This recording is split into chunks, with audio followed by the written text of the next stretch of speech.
King David is the one who wrote Psalm 30, and so I wonder if he was thinking of maybe the most famous event in David's life when he wrote, kind of near the middle of the psalm, "When I felt secure, I said, I will not be shaken." Do you know what event I'm talking about? David and Goliath. I think even people who haven't read the Bible are normally familiar with David and Goliath. If you're not, here's the very short version.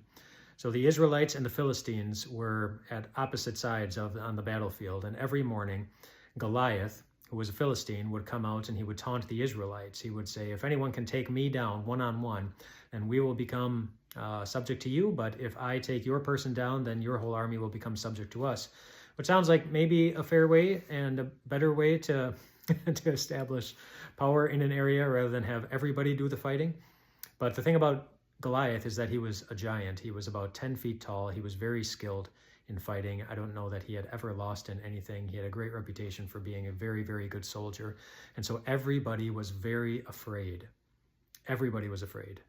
This takes place in 1 Samuel chapter 17. You can read the whole incident there. And in verse 11 of that chapter, we're told that the Israelites, whenever Goliath would come out, that they were dismayed and terrified. And that word dismayed literally means like, well, it kind of gives the picture of glass being just shattered, like just beyond repair.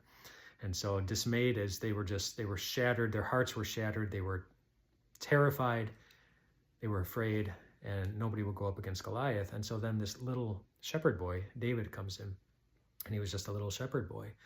He'd never served in the military before. I don't know if he had ever even worn military garb before. He tried on King Saul's, but it just wasn't a good fit. And this little shepherd boy goes up against this giant with a sling and a couple of stones. And I'm going to give away the ending here. Spoiler alert. David wins. He takes down the giant. And the Israelites are victorious that day only because David stepped in and he was not afraid, which is a big contrast to how everybody else in the Israelite army was feeling. They were feeling very afraid. And so if David is thinking about that, he says, when I felt secure, I said, I will never be shaken. I will not be shaken. How in the world did he get to a point where he felt secure and was confident that he would never be shaken? David actually gives it away when he's talking about Goliath to the king. He said, that soldier is defying the armies of God. And he recognized that it wasn't a battle between David and Goliath. It wasn't really a battle between Israel and the Philistines. It was more a battle between God and somebody who was trying to make life really difficult for the people that he loved. And not that he didn't love the Philistines, but he loved the Israelites in a special way, in a unique way. He had chosen them to be the nation that was going to endure, because through them, the Savior of the world was going to be born, a descendant of David himself. That's Jesus. And so through them, if their nation is destroyed, if they're overcome, then God breaks a promise. A promise not just to them, but a promise to you. And God does not break promises, my friends. He keeps them. And David seemed to know that. David knew that God had made a promise regarding the Savior, regarding that nation, regarding so many other things. He knew that God's reputation was on the line way more than his reputation was on the line. And God cares when his reputation is on the line. He wants to be known as a God who comes through for his people.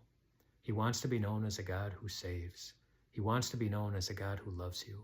He wants to be known as a God who notices you when you're in distress. He wants to be known as a God who hears your prayers and answers them in a way that delivers.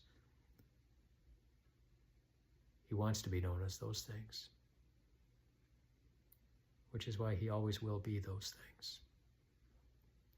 However you're feeling today, if you're feeling shaky, rattled, dismayed, worried, anxious, or like your heart is broken into a million pieces on the floor, and you don't know how you're going to pick it up again, You know your feelings don't own you. God paid a price for you. The God who makes good promises. The God who keeps every promise. You don't need to be shaken. You don't need to feel shaken anymore. Just remember who our God is. Remember who our Jesus is. Remember his wonderful promises to love you, to care for you, to forgive you, to make you his own. And then remember that Jesus shed his blood for you. He shed his blood to keep all those promises. You are unshakable, my friends, because that's what God's love for you is. Always. Rest well tonight, my friends.